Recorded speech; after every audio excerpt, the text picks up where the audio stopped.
everyone, welcome back to Liz Sews and my September plans video.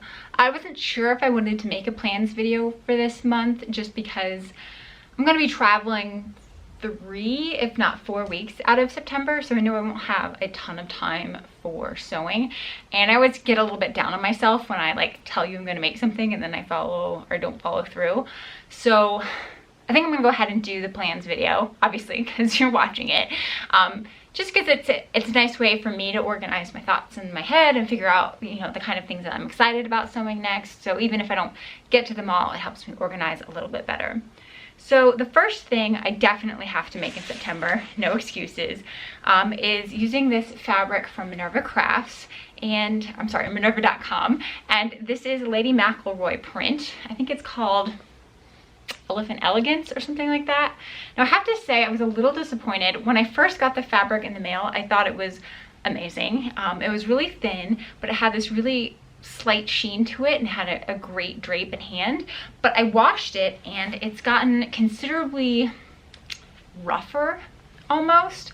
Like it almost feels like it has more stiffness to it and more just like a traditional cotton, quilted cotton would feel. So when I got the fabric in the mail and it had this really nice drape to it, I had picked out a bunch of floaty sort of frilly dresses that I was considering making, but after washing it I just don't know that that's really gonna work so well with this fabric since it has a little bit more structure than I was originally thinking it had.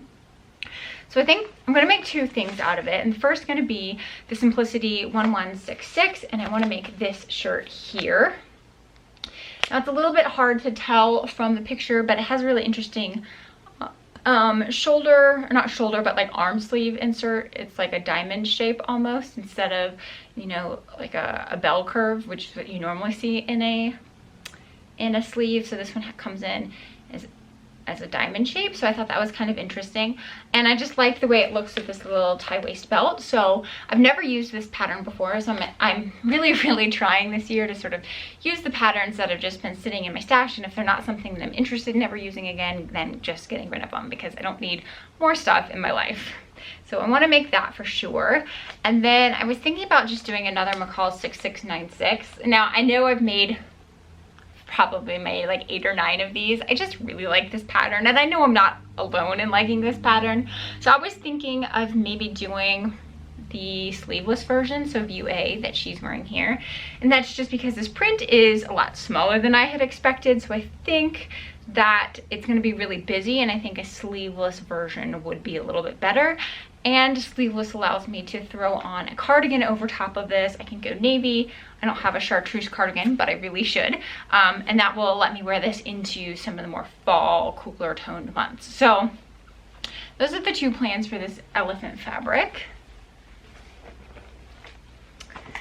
And then I picked up this, it's just a navy brushed cotton jersey from fabric.com because they were doing a sale on Labor Day and I just couldn't resist. I think it was like 20% off your order. So I got this, and I want to do a wanted tee. Thank you to everybody who made some suggestions in my video last week, and I was able to print it out. I traveled to my company's like headquarters in Idaho last week, and so I was able to print it out there on legal size paper, so I just have to like trim around it. So super glad to whomever recommended that I could print a 4 onto legal size paper. So I will be able to make my Vanessa wanted tee, and so I wanted to do it in this navy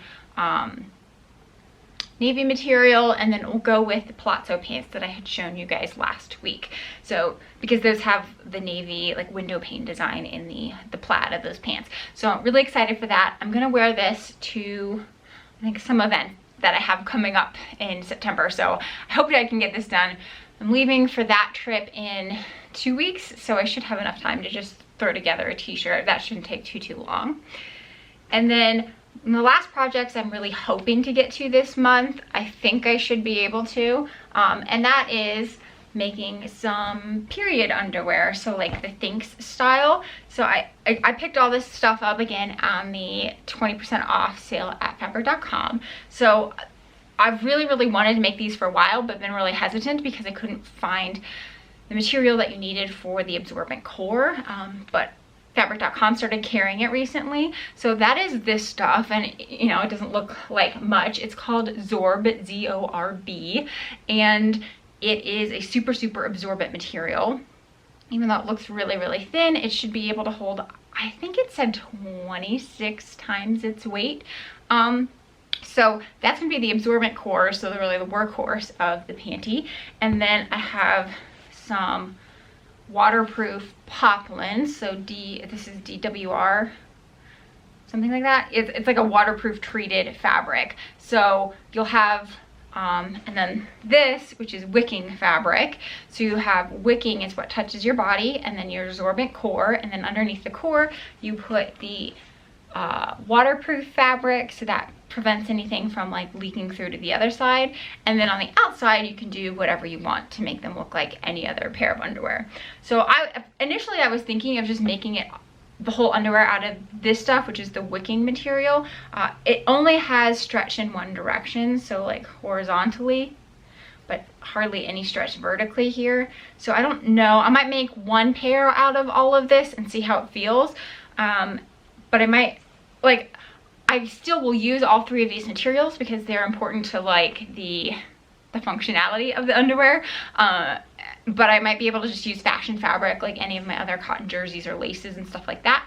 So it'd be really nice to have some period underwear that is pretty and they don't have to worry about it, and really excited for that. So that's a project that I've wanted to do for a long time, and it was just having that sale on fabric.com and noticing that they have the Zorb available now was really all the kick in the pants that I needed to get started on it. So I'm hoping to make a lot of these.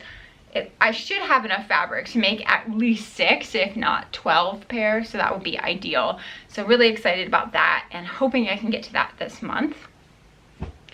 And then one project that I have that's sort of like a, if I have time, and I really don't, this one I don't think I'm gonna get to, but I'm gonna show it to you anyway, just because we're running out of months that I can wear this pretty fabric. So I picked up this pattern not too long ago on Spoke 9182, and I really like the idea of using this, which is I wanna say it's a Robert Kaufman batik, but I'm not sure, but something that my mom got me.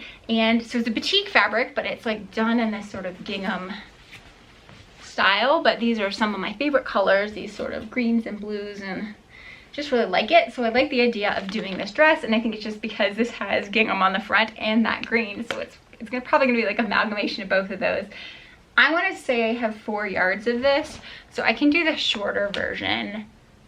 I mean, obviously I like the longer version better. I like things that hit me sort of like just below the knee. I have a feeling that the short version is going to be too short on me, but we'll see. I might be able to squeeze out the long version. I'll just have to pay some adult Tetris. So if I can get to that this month, that would be really nice to have, but I'm not going to beat myself up if I don't get to that. And then one project that's a little bit more of a long-term project. So this is fabric that again came from Minerva.com. They gave me to the end of the year to make this one, so it's not as imperative that I get on this as quickly as like, so this one I have 4 weeks to have a blog post written about it, but this one I have till the end of the year. So this is just a very basic charcoal colored wool coating. I really like how you see just those little bits of white or light gray thread in there. I think that looks really cool. So I want to do obviously a coat out of this, and I have 2 different options. My preference would be to make this coat for Tony, which is 8940. I like the shorter length, I think, but the shorter length has this weird like bib on the front. Let's see if you can see it in the line drawings. So the shorter length has this weird bib, which I don't particularly like. So I think what I'm gonna do is do the long length, but just cut it shorter, like view A. So, because I think I like a little bit more clean lined on that coat. So it's just a classic pea coat. Tony was really excited about this when he bought the pattern, but then I've been asking lately if I can just get his chest measurements and his waist measurements so that I know I'm making the right size for him if I need to grade in between. And Now he's thinking he doesn't want one of this fabric. He wants to wait until I can get like a black one instead. But so that's one option for that wool coating. And then the second option would be to make a coat for myself. I mean, obviously I have a ton of coats. I made probably like 5 or 6 last year, but I really, really enjoy making coats. So for this one, let's see, I have 3 meters. So I'm thinking I can make the A. I can only make the short version of this coat, which is okay because I really like that version anyway. It won't have a contrasting color. It just will be all matte gray wool. But I think I really like the look of this. It has like a very, you know, defined waist with flare out of on the hips region, and I like the pointed collar. So I'm like, even if I have to end up making this instead of Tony's coat, I think that I will like this and get a lot of wear out of it anyway. And then so for that fabric, I also picked up some rayon lining. I picked this up at Colorado Fabrics, which is quite a hike for me. It's like a 40 or 50 mile drive, because it's like south Denver. And I have to say I was a little disappointed when I was there. I just wasn't seeing, like, I went there specifically to look for rayon to make an Eve dress, and I just didn't see anything that I loved. So all I left with was lining fabric, which is kind of sad. So this is it said the color was Seal. It actually has a little bit of brown notes to it, but I think it looks okay with this wool coating. And I got enough that I have some more coating coming my way as well, and it's like a petrol blue sort of color, but I was thinking this gray would look good with that as well. So I got a ton of lining to be able to do both of those coats. So I'm thinking that project, I might start on it this month, figure out which pattern I want to use, get the pattern cut out, maybe get the pieces cut out, but I probably won't finish sewing it until October. So that is all the things that I have planned or tentatively planned for the next month, and I hope you guys have enjoyed. Let me know what you're excited about seeing in the comments below, and I will see you next time. Take care.